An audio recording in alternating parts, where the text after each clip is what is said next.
Naniniwala ka ba na ang nakaraan ay hindi talaga lumilipas?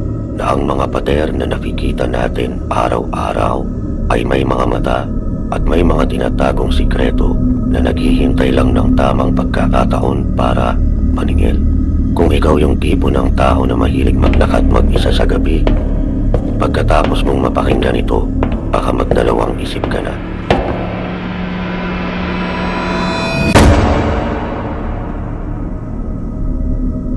Magandang gabi sa inyong lahat. Welcome muli sa Kailakbot PH. Kung bago ka pa lang dito, huwag kalimutang mag-subscribe at i-hit ang notification bell para lagi kang updated sa mga kwentong hindi mo gugustuhing mapanaginipan.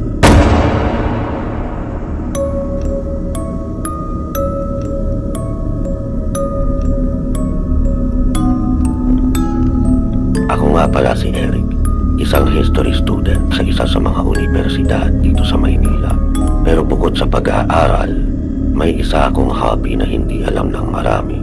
Ang urban exploration o ang pagpasok sa mga abandonado o lumang lugar tuwing gabi. Sanay na ako sa takot. Ilang beses na akong nakapasok sa mga lumang ospital, abandonadong bahay sa probinsya at mga sementeryo. Pero iba ang Intramuros. Alam nating lahat ang history nito. Dito dumanap ang dugo ng libo-libong Pilipino at Kastila noong panahon ng gera. Dito naganap ang mga torture, pitay at kung ano-ano pang karumal-dumal na pangyayari. Sabi nila, kapag sobrang daming namatay sa isang lugar, naiiwan ang enerhiya nila. Parang mantsa na hindi na naaalis kahit ilang beses pang pinturahan ang mga pader. Ang kwentong ibabahagi ko sa inyo ngayon ay nangyari noong nakaraang buwan lang. October 30, bisperas ng Undas. Akala ko magiging isang simpleng vlog lang ito para sa project ko. Hindi ko inakala na ito na pala ang huling beses na tatapak ako sa loob ng walled city ng mag-isa. Alas 11 na ng gabi noon. Medyo umaambon kaya wala masyadong tao sa kalsada. Kung pamilyar kayo sa Intramuros, alam niyo na kapag gabi, nagiging kulay kahelang paligid dahil sa mga lumang poste ng ilaw. Maganda siya tingnan sa pictures pero sa personal, nakaka-suffocate. Naglalakad ako noon sa may banda ng General Luna Street, papalapit sa Fort Santiago. Ang plano ko, kumuha ng B-roll shots ng mga lumang pader habang walang tao. Dala ko ang camera ko at isang audio recorder. Gusto ko sanang hulihin yung tinatawag nilang EVP o Electronic Voice Phenomenon. Malay mo, di ba? May marinig ako. Habang naglalakad ako, napansin ko na sobrang tahimik. Yung tahimik na nakakapinig. Wala akong marinig na sasakyan mula sa labas ng pader. Wala ring mga stray dogs o pusa na karaniwang pakalat-kalat. Kuminto ako sa tapat ng isang lumang baluarte o yung defense wall. Madilim yung parteng to, walang street light. Ang tanging ilaw lang ay galing sa flashlight ng cellphone ko. Sinimulan ko ang recording. Sabi ko, kung may nandito man, magparamdam kayo. Ilang segundo akong naghintay. Wala. Tumawa pa ako ng mahina noon. Sabi ko sa sarili ko, Eric, masyado ka lang praning. Pero nung tinalikuran ko na ang pader para umalis,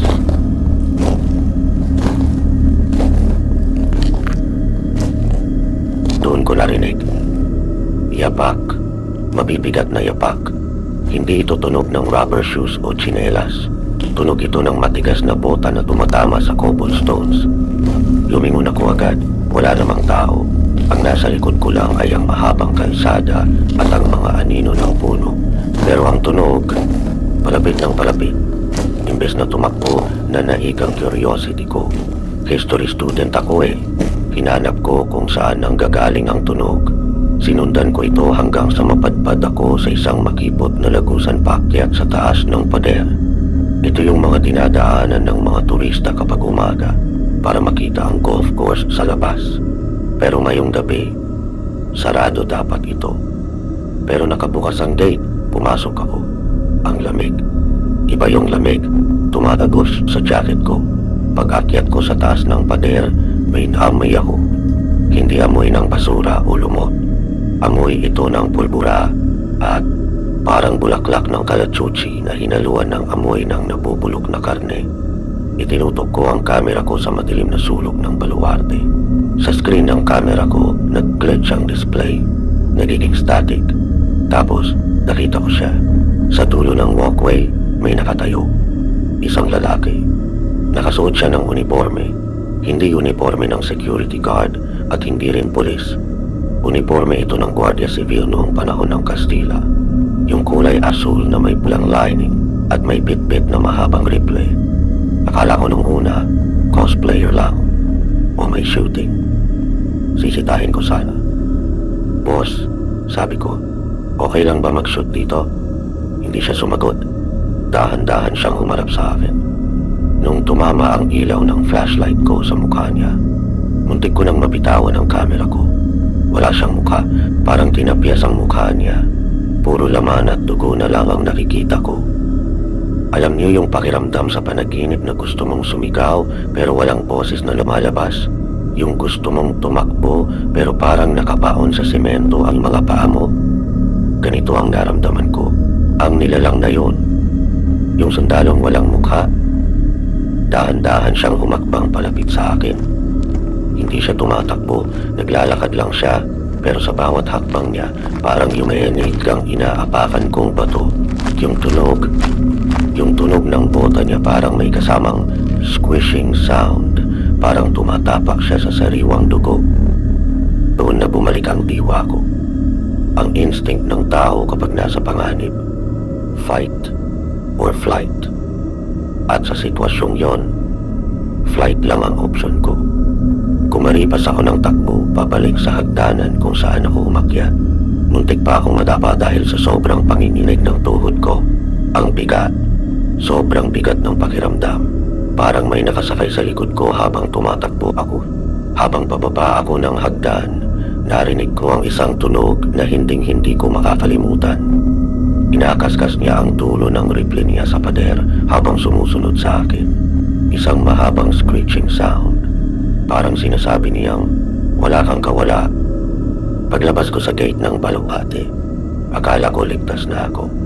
Pero lalo lang tumahimik ang paligid. Ang General Luna Street na kanina ay may konting ilaw. Ngayon ay parang naging tunnel na walang katapusan. Tinakbo ko ang kahabaan ng kalsada. Wala akong lingon-lingon. Ramdam ko ang hininga ng kung ano man ang nasa likod ko. Malamig, mabaho, amoy malansa. Hanggang sa wakas, nakakita ko ng liwanag. Isang convenience store sa labas na Intramuros. Doon lang ako huminto. Hinihingal, pawis na pawis, halos himatayin sa takot. Umuwi ako agad nung gabing yon. Hindi ko na tinapos ang vlog. Gusto ko lang makalimot. Uminom ako ng tubig, nagdasal, at pilit na natulog. Kinabukasan, nung medyo kalmado na ako, naisipan kong i-check ang files. Sabi ko sa sarili ko, baka guni-guni ko lang yon, baka play of lights lang, o baka imahinasyon ko lang yon. Tinignan ko ang video footage. Sa video, walang sundalo. Nung tinutok ko ang camera sa madilim na parte ng pader, puro static lang ang nakita ko. Walang Guardia Civil, walang duguan, walang humahabol. Mukha akong tanga sa video na tumatakbo at hinihingal mag-isa. Nakahinapon ng maluwag. Sabi ko nga sa isip ko, baka pagod lang ako ng mga oras na yun dahil sa kakalakad. Pero, naalala ko yung audio recorder. Yung recorder na hawak ko buong oras na naglalakad ako. Ito ang narinig ko. Ipaparinig ko sa inyo ang audio clip. Kung may nandito man, magparamdam kayo. Ya no podrán salir de aquí.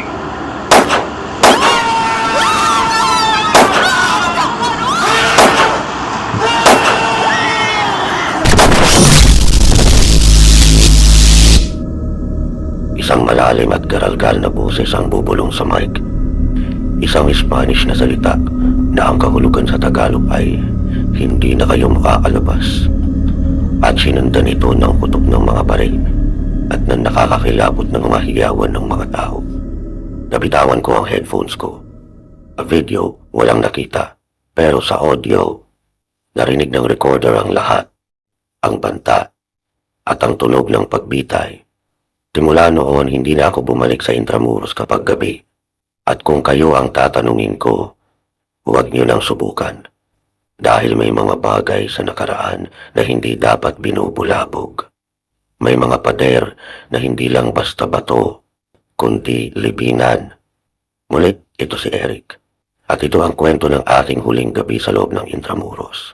Kung nagustuhan niyo ang kwentong ito, please click the like button at mag-comment kayo sa ibaba kung may mga karanasan din kayo sa loob ng Walled City. Babasahin ko ang mga kwento niyo sa susunod na episode. Huwag kalimutang mag-subscribe.